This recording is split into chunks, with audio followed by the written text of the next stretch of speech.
Regina in verorum et vocabita. So seriously, it's not the time, man. Make a new video. Well, I can't. I have to stand 3 feet away from my old poor laptop. It's in a risk category. Your laptop is not a person. I am social distancing from the microphone. It's very important. I am not supposed to spread my spit. You're the only one using the microphone. You shouldn't spit at it anyway. Fine.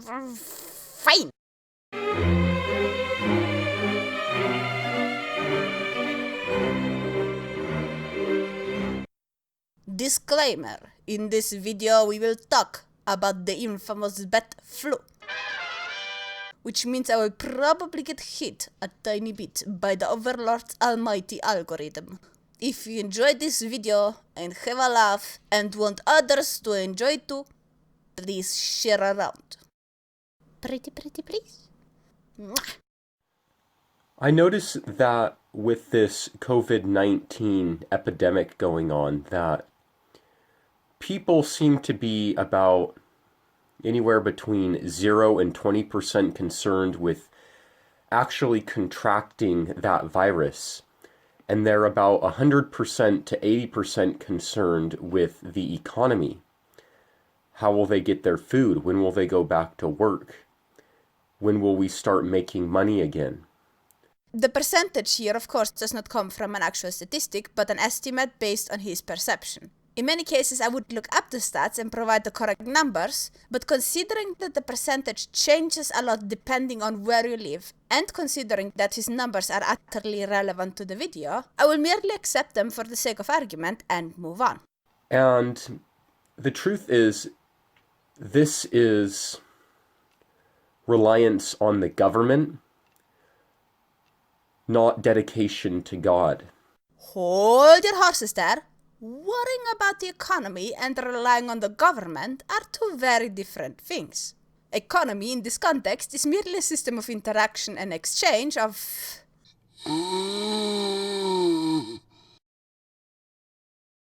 Okay, different approach.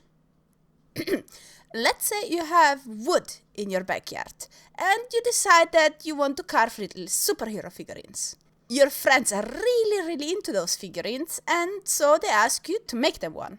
Since you put in a lot of effort into making those figurines, you don't really want to just give them away. But your friends have this super tasty candy that you really like, and so you decide to give them a figurine in return for a bag full of candy.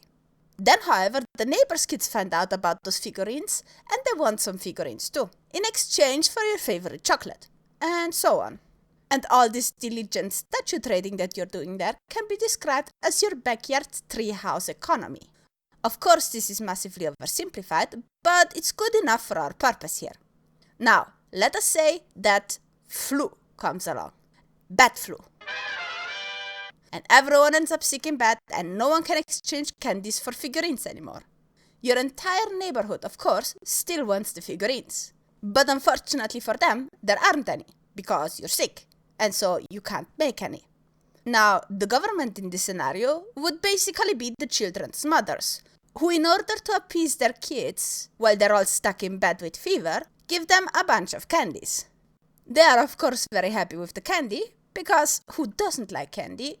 However, regardless of how much candy they get, they still won't be able to buy their figurines until your mother finally allows you to go back out of bed and make them. Now, everyone of course has their own opinion about how much candy they should get and how fast your mother should finally let you get back out of bed. But while those arguments are all fine and nice and important and controversial and who knows what else, they're also utterly besides the point. Because your argument in this scenario simply boils down to, don't rely on your mother to give you candy, rely on God to give you the candy instead. I want to read to you what Jesus said in Matthew chapter 6, which is actually quite a hard saying. No one can serve two masters, for either he will hate the one and love the other, or else he will be loyal to the one and despise the other. You cannot serve God and Mammon. That passage always confused me, to be honest. Aside from the fact that I have a hard time imagining anyone or anything that I would consider a master, it is very hard for me to imagine that you can't have a positive or negative feeling for both or for neither. For example, if you work for two different companies, you can't necessarily work for them at the same time. You would have to pick. But that doesn't mean that you love or hate either of them. And if you have beef with one of the companies, chances are that it has something to do with that company's own actions and not the presence of the second company. Another word for Mammon would be the economy. It is known that Mammon is money or wealth. It is the economy. Wait, are you saying that if you serve God, you have to despise the economy? Oh yeah, all those televangelists just absolutely hate all this wealth that they're forced to gather from you. Jokes aside though, you can want to serve just your one God master all you want. In most circumstances, that pesky economy master you denounce so much will whip you straight back to work, forcing you to serving both masters whether you like it or not. We do not worship the economy, but many people are just waiting for the economy to heal itself or waiting for a man to come who is able to restore the economy so they can go back to work, so that life can go on as it did from the beginning of time. Wow, there is so much to unpack here. Okay, first and foremost, wanting to get back to work and worshipping the economy are two different things. There certainly are people who really miss the juicy money that they used to earn. However, many others just want to make ends meet. For example, some people might not be covered by the government handouts and as a result are slowly depleting their savings. Others might own a business with high maintenance costs and end up having to close it if they are locked down for too long. And some might just also have a super nice workplace and a very unpleasant family situation and so just really want to get the hell out again. And even those who really just want the money, very often don't really worship the economy. They're just very greedy. But that nitpick aside, did you just say waiting for the economy to heal itself? Waiting? How exactly do you think people think the economy works? Does it fall and scrape its knee and then you put a band-aid on it and it just magically gets healthy and moves on again? Economy is hardly more than a glorified umbrella term for people trading and exchanging goods and services with each other. The more gets exchanged, the better the economy. In other words, if you want a functioning economy, the last thing you should do is wait around for some Harry Potter to wave his wand around and make it all suddenly function again.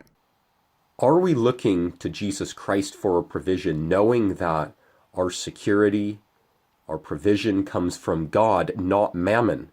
Or are we sitting at the feet of Mammon, worshiping him, and just asking him, please, Mammon, give us back our job, give us back our worldly things. Let us go back to all the things we used to do.